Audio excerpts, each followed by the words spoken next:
I think I'm passionate about neon because I first saw it when I was quite young, and I saw it in London. My parents would take me to the Christmas lights in the West End of London, and in Piccadilly Circus there was always animated neon, and I was always impressed by how vivid the colours were, particularly blue and red. So when I first came to Hong Kong, I was 21.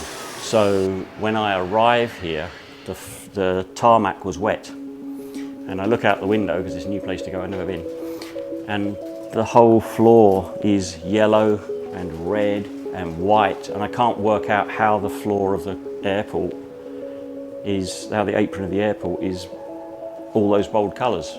When we taxi down, we come down Sun Lon Toi Road and we see the Marlborough Man and we see Double Happiness, Sun Lon Toi Road, and I'd never seen anything so big. Their life, to their shop, to their family, because in the Chinese family everybody works for the family business. So when something so iconic comes down, it really hurts. It's like losing a dog. The neon signs they're not advertising the big international brands. They're actually mostly family businesses, and they kind of amplify a certain level of commerce, which is very much about this unique place. Very, very distinctive about this place. It's not just dominated by major international brands, and that's where the medium and the message combine so beautifully. 3 years ago, during COVID or just before, I went to Warsaw, and there was a neon museum in Warsaw, which blew me away.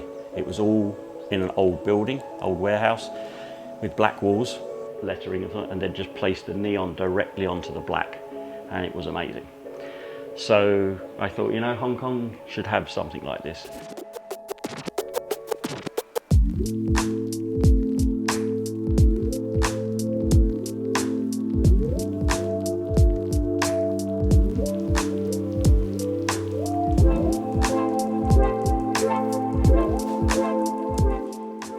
The tube bending is quite similar worldwide, although because of the Chinese characters, the malleability and the angles and the bending is slightly different here. So it's acquired its own style because of the idiosyncrasies of having to do Chinese characters.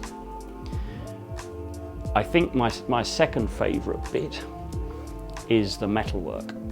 The metalwork is actually extremely interesting in terms of making folded metal waterproof, and they do it by using a standing seam system, but they do it by hand, and that's very unusual these days. And honestly, the moment I met David, I thought, here's a guy who is just totally able to deliver these large-scale events. So much experience, so much practical understanding, but also flair and imagination.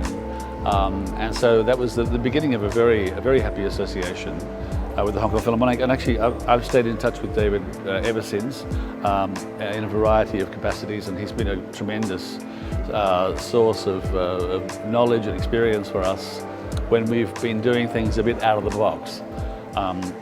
He obviously loves that kind of challenge. I think that what's quite interesting is the masters have been doing their trade for a long time. They are extremely experienced, and they have seen their industry diminish from hundreds of tube benders to maybe 10. So if a school leaver comes and talks to one of the masters and says, "Oh, I'd really like to get into the tube bending industry," I'm pretty sure he would say to them, "Start making LED signs, it's the future." But the reality is there is always a position for craftsmanship. It's not a mass market, but there's always a position for craftsmanship. There's always renovation work to be done of historical pieces.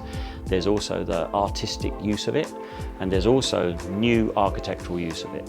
So I think that there's never going to be a neon industry as there was before, but if we could have at least a microcosm of that, where there are a few masters of each so that commissions can come in both for signage, for artwork and for architectural pieces, then happy days.